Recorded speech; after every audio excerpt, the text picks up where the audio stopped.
Hello everyone, this is Jan and you are watching episode 10 of a little devlog update. Last week I told you about expanding into some other programs like Procreate, learning a bit of concept art, how I can use this tool rather than Adobe Photoshop to save myself on the scam subscription they got going. I thought I would try and optimize my time a little bit better by focusing my attention back on the game that I'm actually making.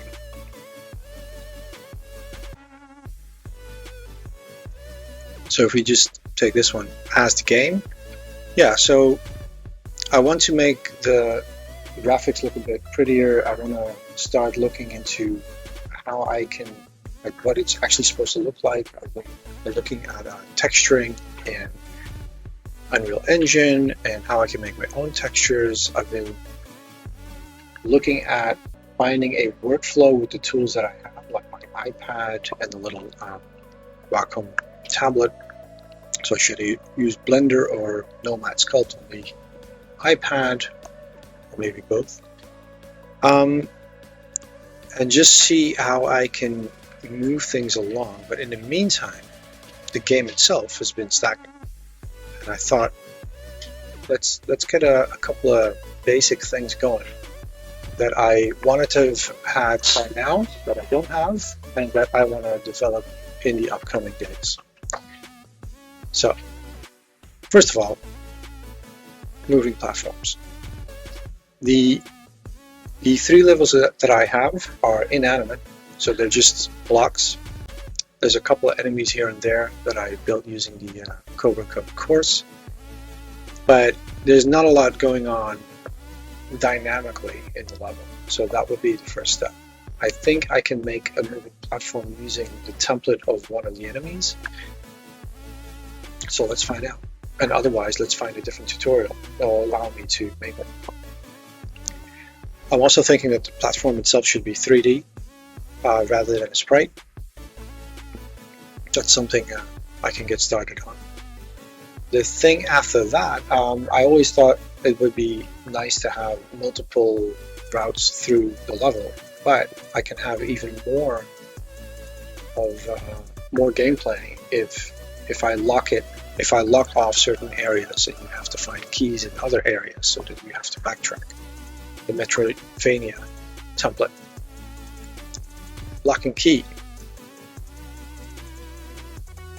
Made this nice little graphic. I think this would also imply that either there are global variables, so for the whole game, or local level variables that we need to keep track of. The key should be an object that you can own as a player, so that when you visit the door, it can check, do you have the key? Another thing that would make the game fun, and that fits in with what little of a story I have, is collectibles. Collectibles help keep track of what areas you've already visited or not.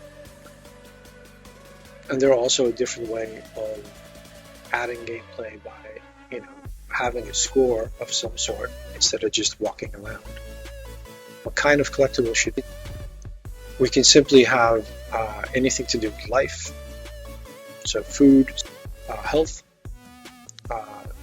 something to expand on your home base in the game, so you can improve things that are broken, fix things up, so you can keep track of your progress in the game that way, besides simply getting to the end of the level. So you can, there's like repeat gameplay. Unlocking memories or getting data which fills out the background story of the world could be optional. So basically you find things and you get to plug them into your little computer or something, so you can have something to read. And that is something that will make you venture out into the world to explore. And the base energy to keep your base up and running. This should be the base. These two, energy and life, should be the main motivation, I guess, in the story at least. And then besides that, so I have enemies and I haven't populated the level. My brother suggested that that would make it more fun to watch. So let's put that one here. And this would be a new one. An enemy that explodes. I've got enemies that shoot projectiles. I've got enemies that chase you or can fly from between point A and point B. But how about one that pops up from below and then simply explodes as an obstacle to avoid or shoot as you traverse the level? So that is 1, 2, 3, 4 goals that I'm setting myself. And when I get moving. And that's it for this little update. So let's get to the next part. This 3D platformer kit is a little game I got some time ago, very cheap. It's filled with ideas.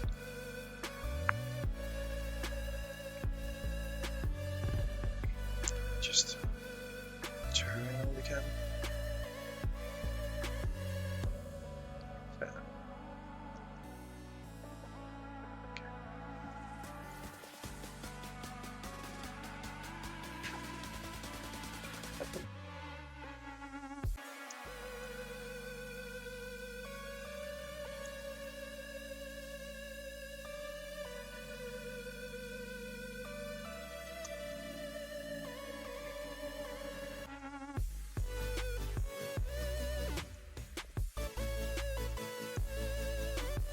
What? They don't spawn back?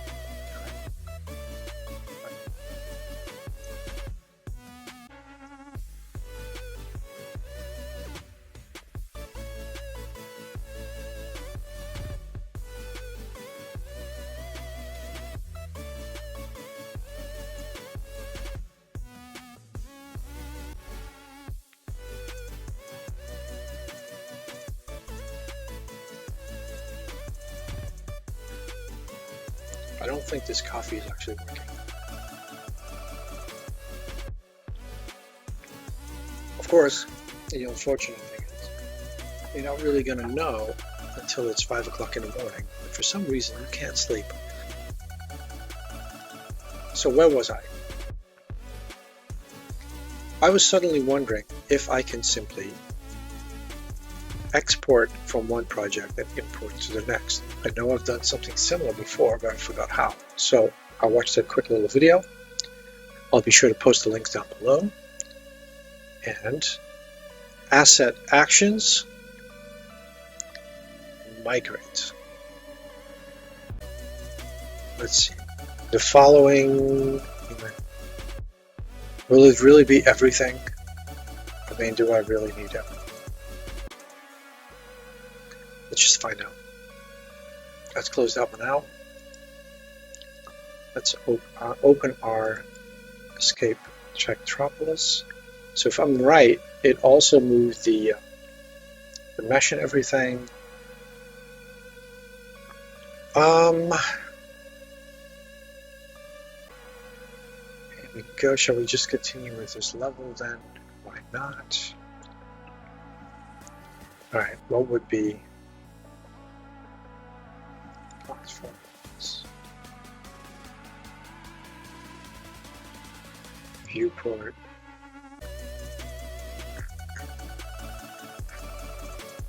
Okay, I don't actually see it in, but I guess it's just, I mean, it's just a cube, right? So it's not nothing too fancy. Okay, let's find a new spot to mess around with. Let's say we put it here. So first I want to check location.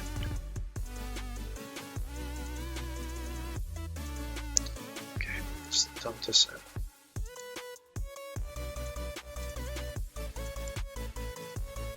Horribly wrong.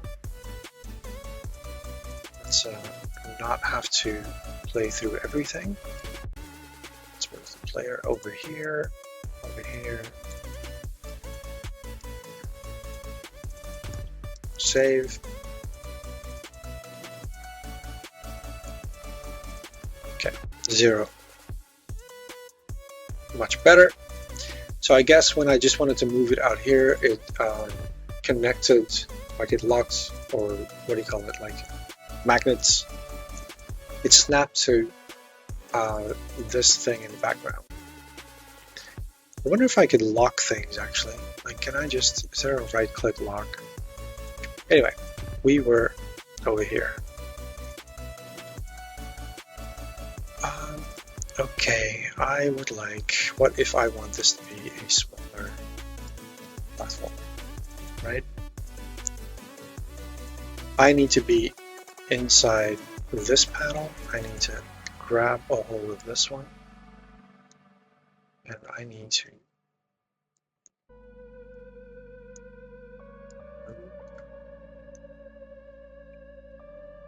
this one up here. Oh wait, the platform, like here. That speed. Let's pick slow this time. No, we will have the select viewport. Let's make this a little bigger. Okay, controller is still hooked up. Guys, we have a moving platform. And that jump is a lot harder than I thought. And it has shadows and everything.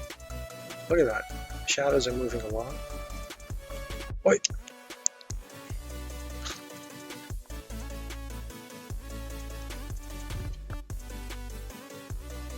Okay. Is it too big? Is it too small? I think for now, I think in my game, it actually looks a lot better. Whoosh. Up. Can I shoot it? Yes, you can.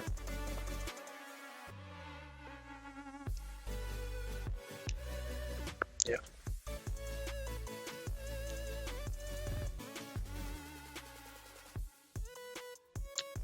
Did I just see some funky shadow thing? Yeah, okay. Okay. And it's a nice pace. And now, of course, we are going to thing off my list. Now I would like to have another look at what I was doing. Was it in here?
That was a good trip.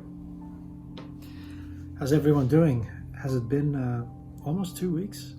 I'm trying to get this video out, but suddenly I find myself in the midst of a move.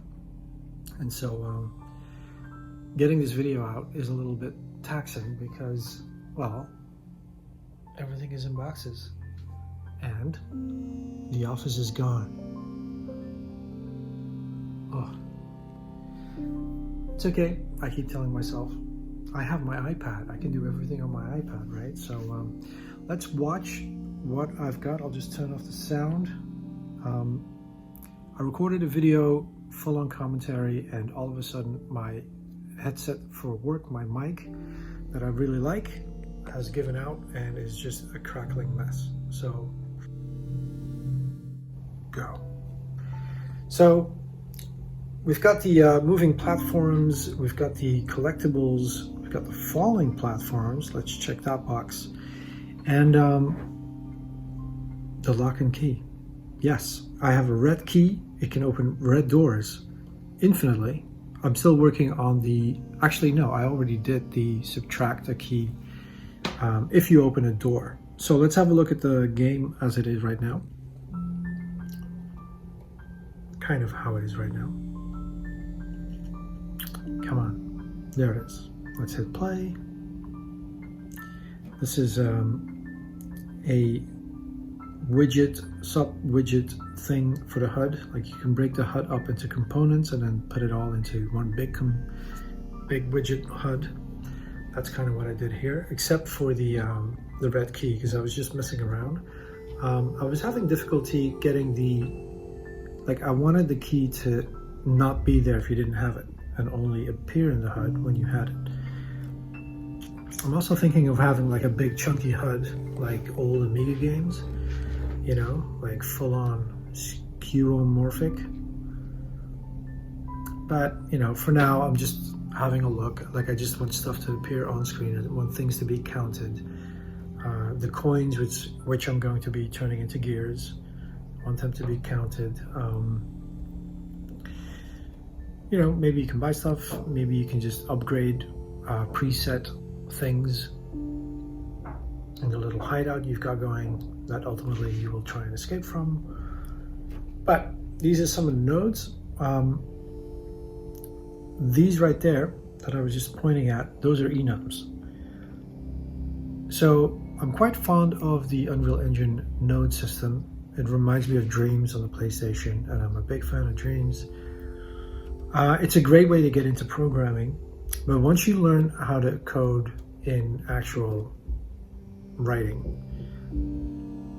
this kind of trips you up. Like, I just had to get, like, I knew I had to set an enum, and I just couldn't do it. Like, I just couldn't figure out like the way to set the enum until finally it clicked that I can promote a variable, and a variable is an enum. And then you can set that local variable through a branch, so an if-else statement, which is also a node. You know, you get your true and your false in it. Then the next thing I did is what you see right here. I added a spotlight to the character, and it doesn't quite look how I want. There's some flare missing, but as you can see, it's working. I've got a spotlight, and I will show you guys later on much more of this particular level, just because I wanted to walk around with the spotlight, with the flashlight. And it's awesome. Like, it really adds atmosphere and like a sense of survival horror to this cutesy little game. It's really cool. I really like it. Now, the thing here, as you can see, once I jump over and try and look to my left, the spotlight is like on this side, pointing that way, pointing like this way, instead of on the right side when it's pointing that way.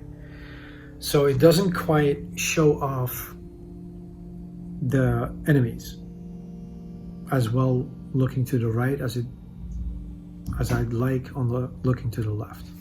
If that makes sense. There's also some glitches here. As you can see, all of a sudden, like if you get close, it'll just shoot the beam of light through a box. That should not happen. But like these, I've been messing with the lighting system when I was trying to optimize a level. I really like how dark things can get, and like stepping in and out of the light, like all this, light and darkness, and getting to play with it this easily, just setting it up, it's just awesome. And then just having this little flashlight It's just great. That beam of light you see there is really just me aiming the light towards the wall when you walk to the left. And it does work walking to the right, but it really depends on like how far away the wall is that you're walking beside. I think I should simply have a sprite in front of the player with an alpha with a beam of light and possibly animate that. And then also maybe only have that appear when you're in a dark area, like here. And like this is my new favorite area. Like falling down this and sliding down and then ending up here, and then with the flashlight, I mean, look at it. Like it already has so much atmosphere right now, even though this is still, I'm still in full-on developer mode, just trying to get the basic mechanics up and running. And this is one mechanic. Yes, very happy. Very simple, adds a ton.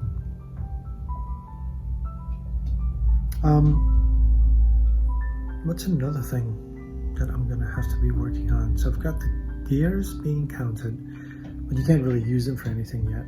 And by gears, I mean coins. I got the red key, and yes, the red key using the enums can be set to visible or hidden, so that works. I don't know if you just noticed walking up here, but the door opened. There are some more doors later on, but they're more like, I put the platforms like this, so you can fall through them, which is great. The only mistake I made for those platforms, oh look at this, walking across this, not a tightrope, but just a beam. It's great. No more flickering in the background also, because I merged all the objects in the background, so there's just a lot less flickering. There were also like metallic textures, and I think that just kind of hurt me having it like a lot of reflections far off. Not as much, but like, there's the trapdoor. These open and close, there are different settings for the platforms, and the doors really are just the platforms with a collision box that overlaps, and when you have the key, it moves the platform just like any other platform, but it only starts doing that once you show up. But there's a slow, medium, fast, and I prefer the fast, and I forgot to put these on fast as well. So if I add a creaky sound effect, it'd be kind of perfect. It'd be kind of fun. I have my first sound effect with picking up coins. Also happy with how that's going. Now I want more sound effects, but I'm gonna have to shop around a little bit. And then over here, this is the boss area, and it's a bit too dark. And now I've hidden the exit level to next area thing behind a door, and then I want to change the door to a key that you get from the boss to make that happen. As you can see here, I've deleted the skybox and the atmosphere and all the lighting systems, and just to optimize the level. And kind of worked. Not as much as I'd like. There's just things with optimization that I haven't quite caught on yet, and I think it's just because I'm running the editor. I tried building a standalone game, but it just didn't work. Anyway, that's it for today. Hope you guys are good, and I'll see you in about 2 weeks from now. So.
Tapos sila ama.